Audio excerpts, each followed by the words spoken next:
दोस्तों नमस्कार, मैं हूं आपका दोस्त जाहिद। आप देख रहे हैं डेली। इस वक्त हमारे साथ मौजूद है बातचीत करने के लिए मोहित। इनसे जुड़ेंगे और जानने की कोशिश करेंगे। जिस तरीके से अभी आपने देखा होगा कि सदन में जो है प्रधानमंत्री मोदी का जो है भाषण काफी ज्यादा जो है वायरल हो रहा है। उन्होंने एक बात ये भी कही थी, विपक्ष के जो नेता हैं राहुल गांधी, उनके ऊपर जो उन्होंने एक तंज कसा है कि जो ये राहुल गांधी है वो नेहरू अपना सरनेम क्यों नहीं लगाते हैं, इन्हें क्या किस बात की शर्म है। जैसे कि आप यहाँ पे देख लीजिए, मेरे साथ मोहित शर्मा है। लोग कहते हैं कि मोहित खान है, लेकिन ये लगाते हैं अपने आप को शर्मा है। तो सवाल ये है मोहित शर्मा, इसको आप जो भाषण है इसको आप किस तरीके से देखते हैं? देखिए, सबसे पहले जो आपने ये बात बोली है ना, सबसे पहले आप अपनी जबान को संभालिए। मैं आपके लिए गलत प्रकार के शब्दों का इस्तेमाल करूंगा ना तो पूरा देश वैसे ही आपको गालियां देता है। अगर मैं भी गाली देना शुरू करूंगा तो आप में और मेरे में कोई अंतर नहीं रहेगा। अब आप एक बात मुझे बताइए, आपको नीचे गोदी मीडिया लिखते हैं, गंदी गंदी गालियां भी लिखते हैं। मैंने कभी गाली देके बोला है कि आपको ऐसे लोग गालियां लिखते हैं? आप ये किस प्रकार की भाषा का प्रयोग करते हैं? क्या आप में से जितने भी लोग देखने वाले हैं, क्या आपको लगता है कि ये क्वेश्चन, ये सवाल किसी एक देश के पत्रकार का हो सकता है? वो लोग मैं कह रहा हूँ प्रधानमंत्री, मेरी बात सुनिए, मेरी बात सुनिए।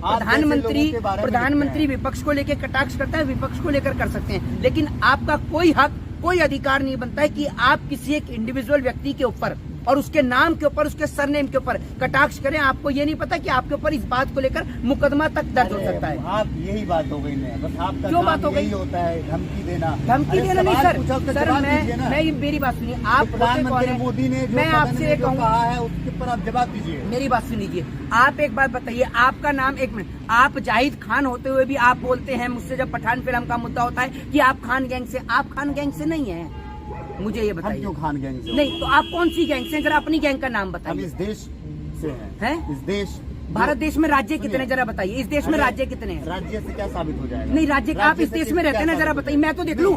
लोगों को पता तो चले, सबको पता है, लेकिन आप ही को नहीं पता है। सबको पता है लेकिन आप ही को नहीं पता है। सवाल ही नहीं है। तो बता दो। जैसे आपने हमसे कहा कि ये आप कौन सी जो है सड़क छाप वाले सवाल करें, वही अच्छा, ये भाई, अगर कोई एक व्यक्ति बोल दे कि मैंने सड़क छाप वाला सवाल किया तो आप बता दीजिए। चलिए ये बताइए, भारत देश का कल्चर क्या है, संस्कृति क्या है हमारे देश की? सबको पता है। क्या बता दीजिए। सबको पता है। वो ये व्यक्ति इतना बड़ा है, इतना तेज दिमाग लगाता है, बोलेगा सबको पता है, सबको पता है, लेकिन किसी को नहीं पता है, जो आप फॉलो नहीं करते। अच्छा, तो मैं फॉलो नहीं करता हूँ। आप बता दीजिए है क्या? आप बता दीजिए। अभी देखिए, अभी कह रहे हैं सबको पता है, मैं तो फॉलो ही नहीं करता, तो आप मुझे बता दीजिए। बिल्कुल नहीं करते। हाँ, तो मुझे बता दीजिए। कभी आपने देश के लिए, आपने देश के लिए एक भी शब्द कहा है?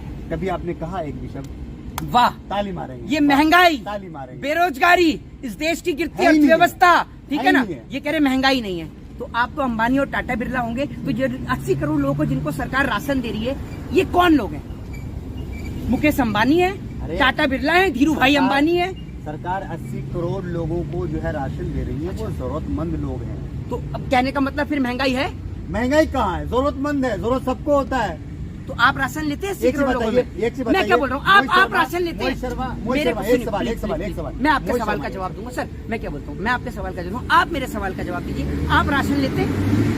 अरे सवाल का जवाब। हाँ, आप राशन लेते हैं। आपने कहा ना कि वो जरूरतमंद है। जरूरतमंद व्यक्ति तो वही होता है जिसके पास रोजगार नहीं है, जो देश की महंगाई से जूझ रहा है। आपका इनकम नहीं बढ़ा है? आपका इनकम बढ़ा है? आपका बड़ा है? किसका? मैं तो इनकम क्या, मैं तो स्टडी कर रहा हूँ, मेरी तो लॉ की स्टडी। आपकी कैसे? घर परिवार वाले। अब सोच लीजिए, अब आप सोच लीजिए, ये कह रहे हैं कि मेरी इनकम बढ़ी है। अब आप सोचिए पत्रकार की इनकम कैसे बढ़ती है? ये तो पत्रकार है, पत्रकार का काम पत्रकारिता करना होता है। पत्रकार की इनकम कब बढ़ती है? जब पत्रकार अपने जमीर को बेचता है। तो मैं जितने और तमाम भाई हैं जिन्हों के सामने भी दानिश अंजार पत्रकार है। मैंने वही बोल जमीर को बेचा है। मैं क्या बोल रहा हूँ, जमीर को बेचा है। ये अपनी बात रख रहे हैं, इनको अपना मैंने आप सुनिए, मैं क्या बोल रहा हूँ आपको, मैं सभी के ऊपर आरोप नहीं लगा रहा हूँ। आपने बोला, मैंने आपसे एक इंडिविजुअली पर्सन पूछा, सभी पत्रकारों पर आरोप मत लगाइए। जब ये वाली बात मत करिए कि जब खुद गिर जाए आपके ऊपर सवाल उठे, जैसे अभी सवाल अडानी पे उठ रहे हैं, तो आपने जो देश से सवाल पूछ रहे, देश खतरे में। अरे अडानी अलग है, देश में इतने सारे लोग हैं, अडानी भी रहता है। देश के और अडानी की क्या कंपैरिजन? तो सवाल आपसे पूछा है, सब पत्रकारों पे आरोप नहीं लगा है। 2 वक्त की रोटी कमाने के भी हक नहीं है। मोहित शर्मा के साथ 2 वक्त रोटी कमा करके अपने परिवार को भी नहीं पाल पाता है। तो पत्रकार 2 वक्त की रोटी नहीं कमा पाता है?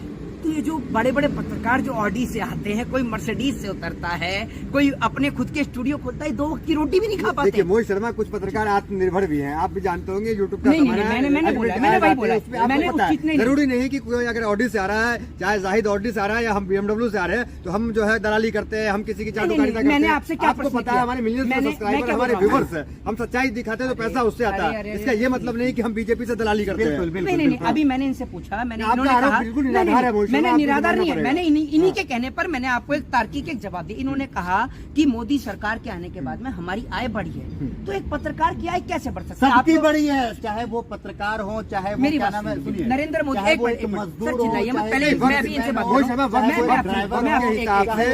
महंगाई बढ़ती है तो आय भी बढ़ती है, किसी भी क्षेत्र का कारीगर हो, मैं आपसे पूछता हूँ, नरेंद्र मोदी जी आपकी कोई भी बड़ी होगी, आपके परिवार की नरेंद्र इनकम मोदी बड़ी जी होगी। कोई यूट्यूब के कोई ब्रांड एम्बेसडर तो है नहीं कि भैया नरेंद्र मोदी जी के आने के बाद में यूट्यूब मैं वो नहीं कर रहा, वक्त के YouTube साथ से अगर कैसे महंगाई आपको बढ़ती है जाना मोहित शर्मा, महंगाई बढ़ती है तो वक्त के साथ आमदनी भी बढ़ती है। नहीं, तो मैं आपसे यही पूछना चाहता हूँ, इस व्यक्ति ने एक सवाल कहा, इस पत्रकार ने, कि मेरी आय बढ़ी है, तो आय कैसे बढ़ सकती है? पत्रकार की आय तो सीमित रहती है। कहने का मतलब ये कि आप जैसे किसी महीने अगर आप 2-4 हजार रुपए ज्यादा कमा सकते हैं, ये 2-4 हजार कम, इतना ही तो डिस्टेंस रहता है।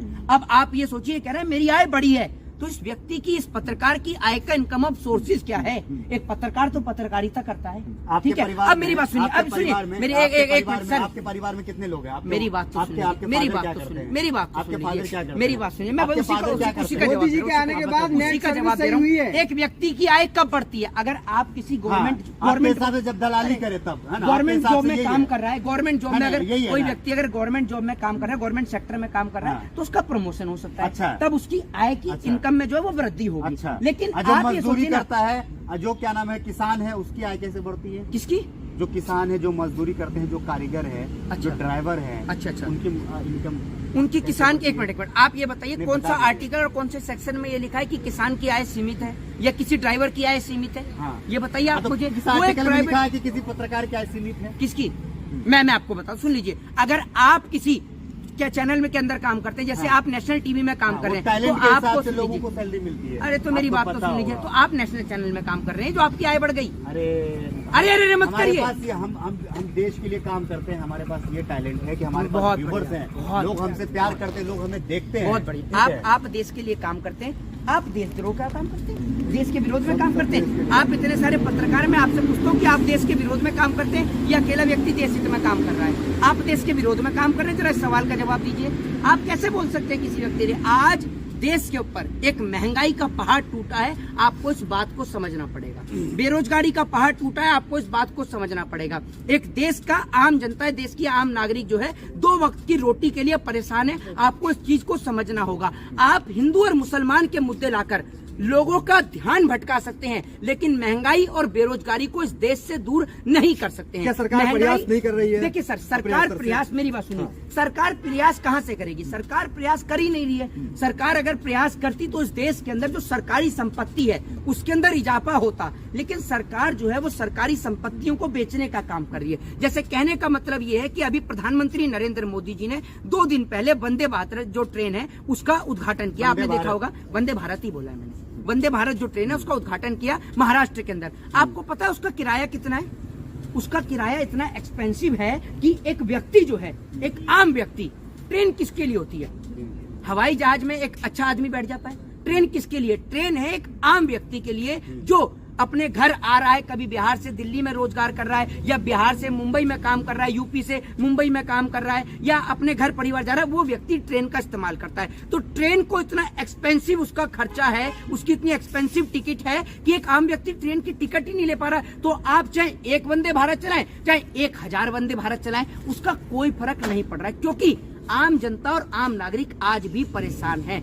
आपने पहले क्या होता था, आपको 10 रुपए में, 15 रुपए में, 20 रुपए में आपको टिकट मिल जाती। ठीक है, आपको याद होगा एक दौर में रेल मंत्री लालू प्रसाद यादव, मैं समझ गया, आप लालू जी की तारीफ करेंगे, मैं समझ रहा हूं। नहीं, मैं आपको बता रहा हूँ, 1 रुपया ट्रेन का टिकट का दाम कम किया था, आपको पता है, लेकिन ट्रेन कभी फायदेमंद है। फिर भी इतनी देश में समस्याएं हैं, उसके बाद भी हर जगह सरकार क्यों आती है और बहुमत से आती है? लोकप्रियता की बात करें तो तमाम देश के जो बड़े बड़े नेता हैं उसको भी मोदी जी की बहुत आपने वो कैसे होगा? एक बहुत आपने वही वाली बात जो सदन में कहा गया था कि जो है 5 जमीन पे है नहीं तुम्हारे, फिर भी तुम्हें यकीन नहीं। नहीं, वही आपने वाली बात हो बहुत गई। अच्छा जवाब दिया। मैं उस सवाल का एक बहुत अच्छा आपको जवाब देता हूँ। किसी भी देश के व्यक्ति का एक सबसे सॉफ्ट कॉर्नर होता है रिलीजियन। अच्छा, रिलीजन जो धर्म होता है वो सबसे सॉफ्ट कॉर्नर होता है। कहने का मतलब ये है कि मैं आपको एक पर्सनली गाली दूंगा तो आप अकेले यहाँ पर लड़ेंगे, लेकिन मैं आपके धर्म को और आपके रिलीजन को लेकर गाली दूंगा तो आपके रिलीजन के सभी लोग तो बीजेपी ने कभी तो गाली नहीं दिया धर्म को, धर्म की हिदायत से तो बीजेपी ही मानी जाती है। मेरी बात हाँ। सुनिए।